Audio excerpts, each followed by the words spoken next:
రామాయణం అందరికీ తెలిసిందే. కానీ రాముడు, సీత, లక్ష్మణుడు ఎలా చనిపోయారని కొంతమందికే తెలుసు.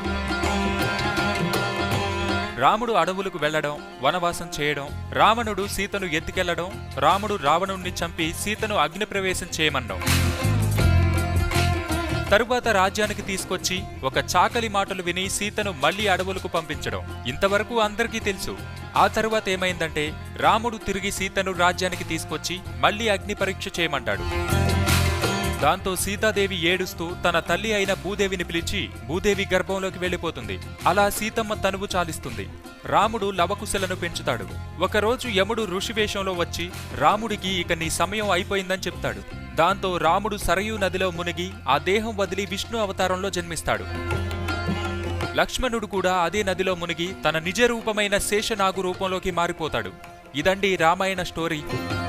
సబ్స్క్రైబ్ చేయడం మర్చిపోకండి. వీలైతే లైక్, కుదిరితే కామెంట్ పెట్టండి. ఇలాంటి ఇంట్రెస్టింగ్ బ్రేకింగ్ బిగ్ న్యూస్ మాకు తెలిసిన వెంటనే మీకు తెలియజేస్తాం. మాతో టచ్ లో ఉండండి.